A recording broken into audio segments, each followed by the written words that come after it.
Enough about samurai! What the world needs to know now are the ferocious lives of samurai wives. The battles of Kawanagajima between the invincible Takeda family and the equally invincible Uesugi family. The notorious ambush by the Mori family at the Battle of Itsukushima. Whatevs! The battles you want to know are the unsung ones between a samurai's wife and his ex. Throughout samurai history, all the way up to the mid-19th century, there was a practice called the Uwanari-uchi. If a samurai male married another woman within a month after divorce, the ex-wife gained the right to attack the new wife. Hence, it was called Uwanari-uchi, or second wife raid. The ex-wife would rally between 30 to 100 besties in preparation for the attack. She would then formally notify the now wife the date and time of the attack and share a list of weapons Team Bestie will be wielding that day. Some common weapons included brooms, ladles, lunchboxes, and baskets. The now wife also rallied a team defense in preparation for the raid. When the battle commenced, as announced, the goal of Team Bestie was to destroy the most valuable possessions of the now wife, including her pots and the newly installed paper screen doors. The goal of Team Defense was to fend off the Bestie warriors with their brooms and potlets until ceasefire was called out. Meanwhile, no men were allowed to participate in this second wife raid in any form. They just sat around in the corner and stared at the ground. After enough damage was done, a group of neutral women came in to mediate a ceasefire, and the second wife raid drew to a close. The purpose of this ritual was to help relieve the anger and frustration of the ex-wife once and for all. Marriage, divorce, they're never smooth sail, but petition to make this a real sport. Tokyo people, especially men, I think are thought to be generally stiff to serious, but when Tokyo was called Edo, Edo people were hilarious, and it shows in how they called their wives. As I've been telling you through my other videos, the gender balance in Edo was skewed. At one point, there was only one woman per 5.5 men. So when a couple got divorced, wife-san was like, good luck finding another woman. Like literally, good luck. So the value of the wife-san was 5 times greater than the value of the husband-san. So husband-sons would introduce their wives like this. これはうちの山の神のお仙と言いまして。お神さん。ジンベエさん、こんな美人なお神さんいたなんて知りませんでしたね。Let me do that in English. This is our mountain goddess, Osen.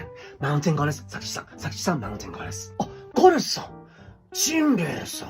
I had no idea you had such a beautiful goddess, huh? So wives were sometimes called Yama no Kami, mountain goddess, or Okami-san, goddess. It's because most Japanese mountain gods are goddesses. Fuji-san is a she. So wives in the Edo period, in men's minds, were like mountains that were beautiful and healing on sunny days. But if you anger them, they're not just angry, they erupt. Eruptions blocked sunlight with ash. Crops failed, famine came, people died in the thousands. Nowadays, Japanese men won't call their wives Yama no Kami because they have descended to a human level. But older men may call their wives Uchi no Kami-san, our goddess. Now there was another way to call wives. Kaka, which means my boss wife. In the Edo period, like now, women worked outside just as much as men did, and there was no clear breadwinner in each family in the peasant class. Even if she stayed home, oh, you're back. Thank you for providing for us. It was not like that. It was more like, what time do you think it is? Get your butt outside and don't come back until you make yourself worthy to be fed. Some of them took it a step further and called their wives Kaka Zaemon. Simon was a common ending for samurai names, so it's like, my boss wife's samurai. So these men were experiencing the harshness of classism in their own houses. Meanwhile, when women talked about their husbands with someone, they called their husbands Uchi no Yadorok, the good-for-nothing in my house. Uchi no Yadorok なんか一日中表に出て大根2本しか売ってこないんだから、やってられませんわや。So I think Edo men needed to be humorous to pacify themselves in their daily lives. Now, it's common to call your wife Uchi no Okusan, which still technically means something like our queen because the word Okusan is a word that refers specifically to the wife of a feudal lord. Another option is Uchi no Yome, which means my bride.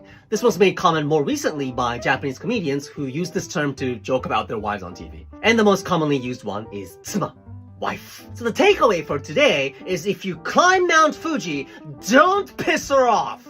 Marriage of convenience was the fate of the vast majority of the sons and daughters of samurai families in feudal Japan. Their bosses decided whom to wed, and it was often the case that the day of the marriage was the first time the couple met. But there was a woman who arranged herself a marriage of convenience with a handsome younger man in the 16th century. Keiginni was the widow of a feudal lord who unfortunately died in battle. She was upholding the family herself for 10 years, but soon, as CEO, she realized that the family needed to strengthen ties with other powerful families in order to survive. One day, 48-year-old Keiginni ordered one of his late husband's most trusted samurai commander, Nabeshima Kiyofusa, 42, to show up at HQ. I hear you have been living life in sorrow since the passing of your wife. Kiyofusa had become a widower following the loss of his beloved wife. So I have found you someone nice. Oh, thank you, Your Highness. Who would this lady be? Me.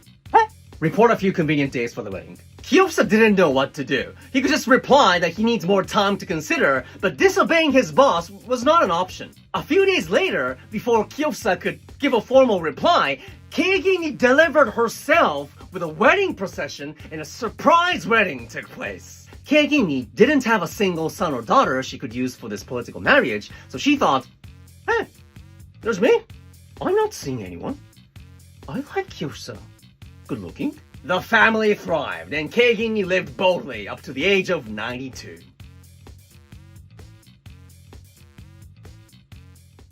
A woman in 17th century Japan became the mightiest swordswoman. For what? To find her future husband. Sasaki Rui was the daughter of a swordsman who served a samurai clan in what is now Ibaraki Prefecture, and I'm gonna call her Rui-san because otherwise I don't feel safe. Her dad taught her everything he knew about combat, and as a result, Rui-san became a certified master of the sword, the kusarigama, which is the sickle and chain, fist fighting, and horseback riding. Now, the Sasaki family didn't have a son to inherit the family name, so as all samurai families in a similar situation would do, Dad tried to find a man from another samurai family to adopt and marry Rui-san to keep the Sasaki lineage going. But it seems like Dad was really picky. He wanted to make sure the next generation Sasaki samurai was as strong as he was. And it also seems like Rui-san was being picky together. They were like, but he's only mastered the sword. We're the same age. What was he doing all these years? Yes, but Rui-chan. He doesn't even like the sickle, Dad. I mean, what are we going to talk about? Well, there's only this other guy from the Mori family this week, but... yeah, man. So unfortunately, Dad died before they found a match. The Sasaki family was going to die out without a marriage. So Rui-san moved to Edo City, the old name of Tokyo, and started up a swordsmanship dojo in Asakusa. She was dressed like a male samurai, but apparently she was gorgeous and she drew a lot of attention. Now, as I've been telling you through my other videos and my books, the population of Edo during this time was predominantly single men because, read my book. Edo men did anything to even be near a woman. So when beautiful Rui-san called out, "Come join my dojo to become a mighty Donian savvy in the samurai arts," hundreds of men were like, "I have come to become a mighty Donian savvy in the samurai arts." Her business took off overnight. One day, Rui-san was ordered to report to the city magistrate for beating the shit out of some delinquent teenage samurai, which everyone applauded. The magistrate didn't really mind the beating part, but he asked her why she dressed like a samurai and ran a dojo. Dojo master is not a very typical way of life for a woman. Why do you do it? Rui-san answered, "The purpose of my dojo is to find a man who can beat me, so that I can marry him. I must revive the Sasaki family with a man my late father would approve." And the magistrate was like, "Okay.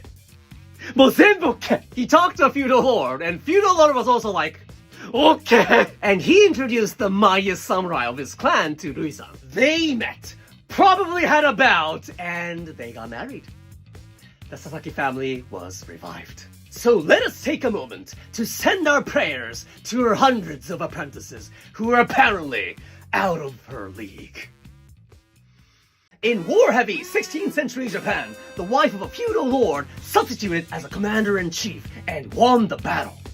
Why did she substitute? Because her husband was passed out drunk. Suabe Sadakatsu was a high-performing samurai general who protected a castle that was located in what is now Saitama Prefecture. Everyone respected him for his valor, but he had one big flaw. He was a die-hard alcoholic. In case you haven't noticed in my other videos and books, one of my missions is to tone the global overglorification of samurai. They were just humans with flaws, just like us. Sadakatsu drank every day, so it was not just once that he defended his castle with a hangover. And that is why wife Myokini had her own set of armor. On the occasions he was useless, Myokini called the shots. And Sadakatsu's subordinates all listened to her directives because she was as good as her husband. One day, the notoriously mighty Takeda clan came to invade. Everyone scrambled to get into position. Myokini ran up to her husband's room, and Sadakatsu was in a deep coma. あんた、武田が攻めてきたよ。動きながら、いい加減にしろよ。結局わらわが出陣か。旧兵、鉄砲部隊を櫓の上、40艦まで引きつけてから撃て。南口は手薄に見せかけ敵を誘い込め。城門を破ってきた敵兵は包囲殲滅せよ。かかれ She won. Hours later, Sadakatsu woke up. Oh, wife-san. Why are you holding a naginata? Because we had a battle. We had a battle? Why is everyone cheering? Because we won. Oh, we won. Oh, that's great. Then why are you still in full armor? So that your blood won't soil my kimono! Sadakatsu was called to his boss's office afterward and got the reprimand of a lifetime. Also, he was ordered never to drink again. Now, Myokini gained wide recognition among enemy samurai clans as a skilled general. Sadakatsu did not take a sip of sake until he died in battle at 54. Myokini outlived her husband and retired peacefully. So, drink responsibly! Do you know why in pre-modern Japanese prints, women, like always, wear these ornaments that look awfully like ear picks? You know why? Because they're frickin' ear picks! In the 18th century, the ruling samurai class was not having it, with peasants growing wealthier while samurai were growing poorer. A large part of the reason was that samurai income was taxed in the form of rice. For the longest time, rice was almost the only thing people spent money on because every day was like life or death in the age of nationwide battle royal. But when samurai finally stopped fighting each other and peace was attained, people started spending money on things other than rice. So with less demand for rice, the value of rice kept going down, meaning samurai income was growing smaller and smaller. So it was time for a samurai tantrum, and the samurai government issued a set of laws prohibiting the purchasing and use of luxuries. You guys only get to buy necessities, because samurai are supposed to be cooler! So peasants were not allowed to wear anything made of expensive material or with elaborate design or color. But the citizens of Edo were not gonna yield to stupid meathead samurai rules, so they came up with all sorts of loopholes. Now, hairstyling was crucial for Japanese women to glam up, so they teamed up with craftsmen to come up with a solution. Seppuku by fire at night, silk sheets and kimono, oh why? Hey, you're not supposed to wear that many hairpins! These are ear picks. Necessity. Why would a person need 4 ear picks? Let me ask you, officer. Do you share a toothbrush with your siblings? No. We are a family of 4. Good afternoon.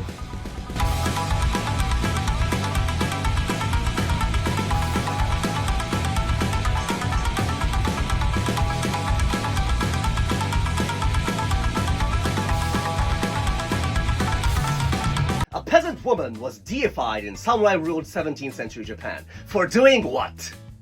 For being exceptionally nice! Otake lived around 400 years ago and was a gejo at a merchant's house. Gejo were temporary servants who worked and lived at big households. If you've seen the Ghibli film Spirited Away, Chihiro was hired as a gejo. They were at the bottom of the hierarchy in the workplaces. So Otake was hired at a kimono shop when she was around 18. Her work attitude was over the top. She would take on tasks from other gejos so that they could rest, and when her tasks were done, she would even offer to give them massages. So her employer was starting to be like, Otake-chan, as per standard practices of this era, I'm supposed to treat you like a slave.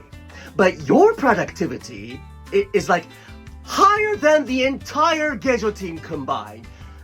And I'm scared.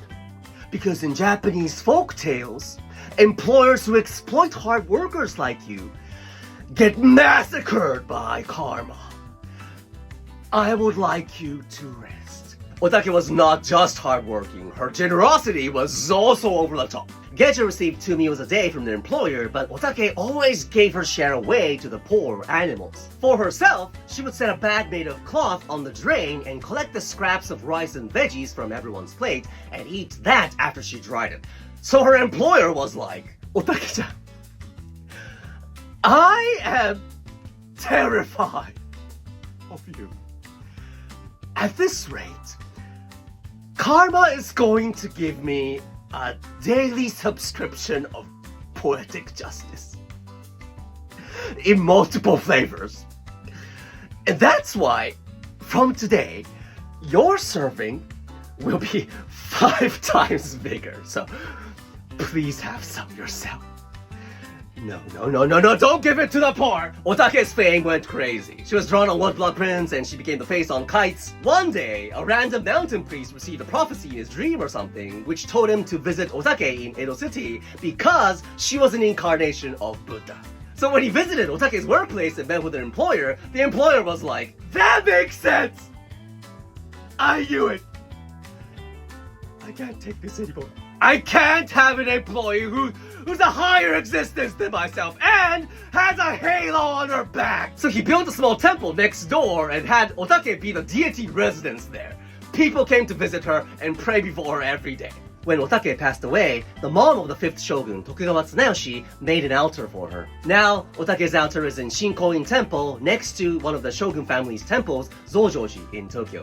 So just remember, there is hope in humanity. If you're the athletic type of lady and you've kind of had it with your 9-to-5 office job, try working as a puller at a post down in the Edo Period. The Edo Period was a time when up to 1/6 of the entire population took once-in-a-lifetime trips to Ise Shrine. They spent weeks to months traveling on foot and stayed at post towns along the way that looked like this. In front of each of these bed and breakfasts, there are these ladies standing and calling out to passers-by, inviting them to stay at their inn. The competition is fierce, like any other time period. So they don't just call out to passers-by, they hold them from behind and pull them into their inn. That's why the job is called puller inn. There are no online reviews or comprehensive travel guides during this time, and these travelers are traveling for the first time in their lives. That's right, they can't leave bad reviews, and they're easy prey. But don't be pushy. Be polite. Men during the Edo Period are 5 feet tall. You're a gym goer, you can take them down. But these days, the literacy rate's going up, and travel guides are being published. People are becoming street smart. They make sure they travel in groups, and that's why we need you. So I'd like you to work in a 3-man cell. Listen carefully. Groups typically have 1 man falling behind from the core constituents of the group. He is the most introverted. Target this guy, and don't target women. They are too smart. Away with words. Your 2 teammates will seize the guy from behind, and you will tackle this guy from the front and push him into the entrance of our inn. You can sneak in a little elbow in his stomach if needed. They're nice people. Once you take hostage of 1 guy, the whole group will agree to stay here. It's only a matter of time before the shogunate bans this approach to marketing like what happened to the last one. So we want to make the most of it while it lasts. You will get a commission fee for each fish you catch. Any last questions? I like the fiery glow in your eyes. In the samurai-ruled Edo period, women in the peasant class were queens. And we know this through the masochistic poems left by Edo men, which tell us how they were treated by their wives. First of all, Edo was a new city needing a lot of construction work. So there were way more men than women. And because of this skewed male-to-female ratio, women were far more valuable. Women could find husbands easily, but not the other way around. And that put husbands in a much weaker position in the household. These poems describe typical relationships between wives and husbands of Edo. Naotoko, tsuruyoto nyobo kowaike. Women knew they were not replaceable, so when their husbands were not cooperative, all they had to say was, I don't see you doing the dishes. I'm tired! I just got back from... You want me to cheat on you? Is that what you want? Yes, ma'am. Most men in Edo never got a chance to marry or date ever, so if he luckily got married to someone, the only option he had was to try his best to keep the marriage intact. So this poem is about a husband who was being cheated on in real time. He came home, but he couldn't open his own closet because he was worried that a man would be inside if he did. Then he would have a quarrel with his wife, and if they got divorced, That's it. He will never be able to marry anyone again. So he needs to pretend like there's nothing wrong with the closet. You can figure out what that's trying to infer. Edo men often entrusted their wives to someone they could trust when their time drew near. But in some couples' cases, Otsuya, it's okay. It was short but a good run. I just hope you'll be okay alone. Don't worry about me. I have a few boyfriends queued up after you. Time to feel grateful about societal basics like a 50-50 male-to-female ratio.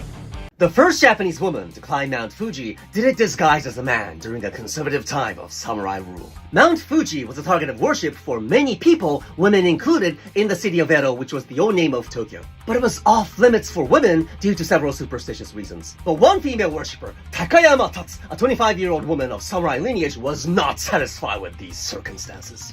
Oh, priest son of Mount Fuji, I always appreciate your rather passionate stories about the mountain. I wish I could climb Mount Fuji, like the men you've guided in the past. Oh, Tatsu-san, if only I could bring you to the peak of the mountain. The place where my heart feels most alive and at peace. The place where my soul soars to the skies and rests among the clouds. Stop tantalizing me like that! But Fuji has been off limits to women for hundreds of years. No matter how profoundly I wish to help you become one with the sacred mountain, gazing down at the curvature of the earth, in the smallness of the human world, I am not entitled to break a long-standing tradition. Unless somebody asks passionately. I wanna go! Okay! So off Tatsu and the priest went with 6 other men to the foot of Mount Fuji in autumn when the mountain was closed to climbers to avoid being seen by locals. They began their climb in October 1832 when there was already snow at the summit. By the time they reached the 9th station out of 10, the party was in a snowstorm. It's usually nicer when we climb in the summer! Don't feel sorry, priest. It is hard, but it's nice. That must be the cloud we were in earlier. What is it like at the top? What are you like at the top in autumn, my beloved Mount Fuji? Should you bury me in your snow? I am ready! I am willing! Let's hurry before he becomes one with nature. And finally, the party reached the summit.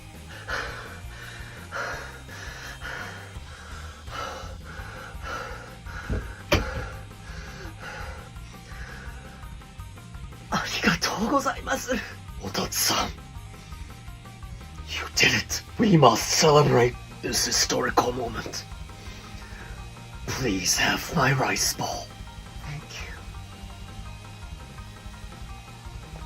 Hi, this is Rock Solid Ice. It was a rice ball before it started snowing. We don't have anything to eat. Hit the slope! So they rushed downhill and safely made it back before they starved. If you plan to hike Mount Fuji next year, please remember, there was a daring woman who walked that path. The full story is in my book, Folk Tales of Japan. Enjoy it. There is a legend of a badass samurai bomb who temporarily became the lord of a castle and deployed 200 gunwomen to negotiate assertively with the shogun. Ikeda-sen was the widow of a formidable warrior who died in battle, and she married another warlord called Nakamura Kazuji and had a son with him. When her new husband and son participated in a big battle called the Battle of Sekigahara, they kicked butt, and as a reward, the shogun bestowed 175,000 goku of land, which means a land with an annual rice productivity to feed 175,000 mouths. That's pretty big. Unfortunately, her husband died in that battle, so her son became the new head of the Nakamura family. And sadly, Sen was cursed with the fate of watching her loved ones go. Her son soon died from illness or something, and he didn't have any offspring. During this time, when the lord of a feudal domain died without naming an heir, the Lord Samurai clan had to disband and give up their land and everything to the shogun. So the remaining family and the entire staff had to move out of the castle and find different jobs. But of course, no one was happy about losing their income and home. As vassals to the Nakamura family, it was an honor to serve you. Farewell, my highness. I wish you luck. thank you for your service to my son. Docile samurai men! Accepting the unjust rules of the shogunate like shape. Call my 200 gunwomen! My Highness, why do you have 200 gunwomen? Business executives like golfing with their staff. My husband liked hawking with his samurai, and I liked honing my marksmanship with my ladies in waiting. We don't have hobbies, dear. The envoys of the shogun should be arriving soon.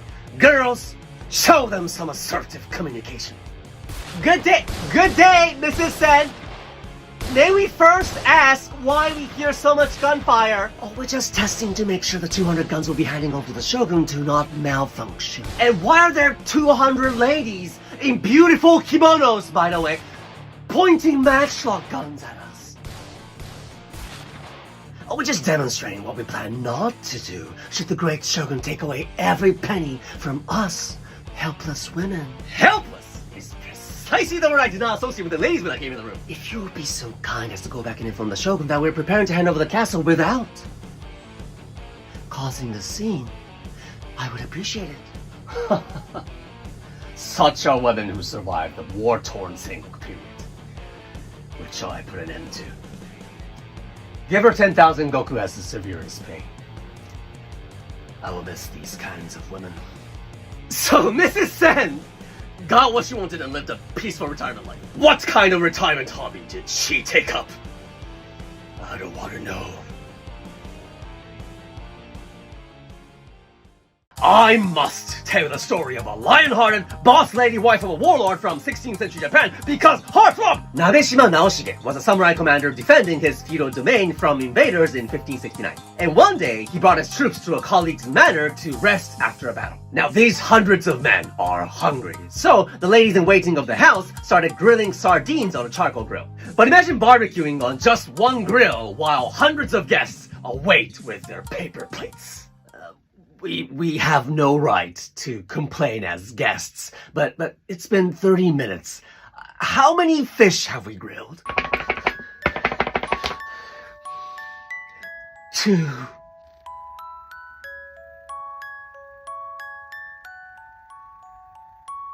I can't stand your hungry solemn eyes anymore! Help us, our highness! And from the depths of the manor came Otake, the widowed daughter of Naoshige's colleague. Do not panic! I am in charge. Lunch shall be served within lunchtime. Rake the fire out of the grill, spread your wine on the ground, throw the sardines into the open flame, and grill them in the hundreds! Problem Slayer! So Naoshige kept coming back at Yotake's place to tell her how much he's been drawn to her. And they finally got married. This is not the age of love marriages, especially among samurai. Something like 99% of samurai marriages were arranged political marriages, except this. But their marriage faced countless challenges, and Otake, not Naoshige, slayed every one of them. But the first threat slithered close in the shadow of Naoshige's ex-wife. To be continued.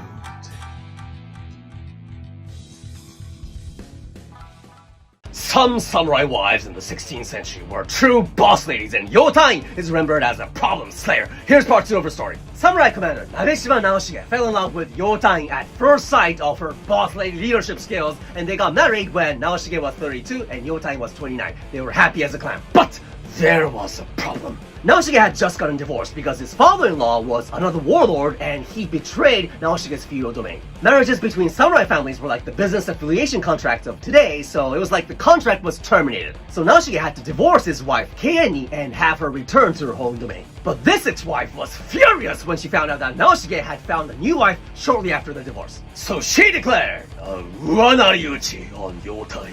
Uwanari-uchi was an ancient practice among women of samurai families. Basically, if a samurai man remarries someone within a month after divorce, that's not acceptable. And the ex-wife gained the right to rally her besties and raid the ex-husband's home to destroy all his new wife's belongings, like pots, like teacups. Meanwhile, the new wife also had the right to rally her besties to defend the precious resources of her new life. So one day, the ex-wife Keieni appeared at Naoshige's home with her team besties! And Naoshige is like trembling in the back of the house because men were not allowed to be involved in the sport. And when Kei slammed open the door, Yotai was there, seated, alone. You must be Naoshige's new sweetheart. You know what we're here for. Well, where's your team bestie? Thank you for coming all the way from a neighboring domain. Please, have a seat. I'm not falling for that girl. Trying to win the battle without fighting. Seems like someone knows her Sun Tzu 101. Care for some matcha and nerikiri? I love nerikiri. No. He leaves shaved beer straps in the sink bowl. You need to discipline him, dear. He's a quick learner in battle, but personal hygiene? I will do my best. Yotain-chan, you're a good girl.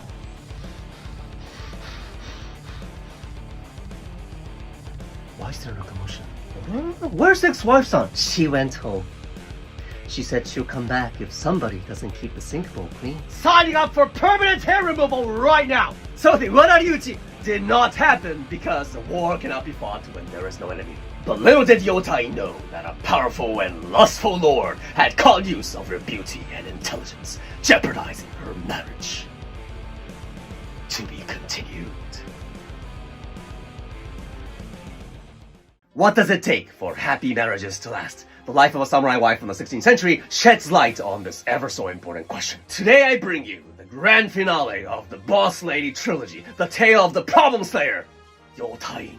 Yotai was married to an expert samurai commander, Nabeshima Naoshige. Naoshige shot up the samurai corporate ladder after he got married to Yotai. By the 23rd year of their marriage, Naoshige had become the practical leader of their feudal domain. Also by this time, Japan had been unified by a peasant-born warlord, Toyotomi Hideyoshi. Now this guy, he was built differently. He had the eyes to gather an excellent staff, so he eventually conquered all of Japan. But his ambitious personality went over the top toward the end of his life. First of all, he ordered all the samurai warlords he had brought under his control to go attack the Korean peninsula. Nobody really wanted to do it, and a lot of people died on both sides. Also, he was very sexually ambitious. So after he sent the warlords overseas, he invited their wives over to his castle to entertain them while their husbands were away. He was peasant-born, and he was bullied by samurai senpais in his youth, so he had this fetishism for women of higher upbringing. And unluckily, Yotai was selected as the very first guest while her husband was fighting abroad. She doesn't want to go. She wants nothing to do with Hideyoshi. So she politely declined, but Hideyoshi insisted.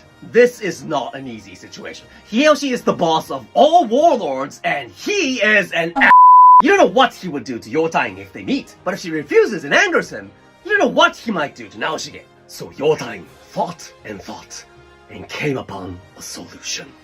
Bring me my husband's beard trimmer. Yotai-in-ken! I heard she has aged! How can I die without meeting all the legendary beauties of the country I rule? She's waiting in this guest room. Yotai-chan, here I come! There is no need to be so uptight. But please raise your head. Let's talk. Let's mingle.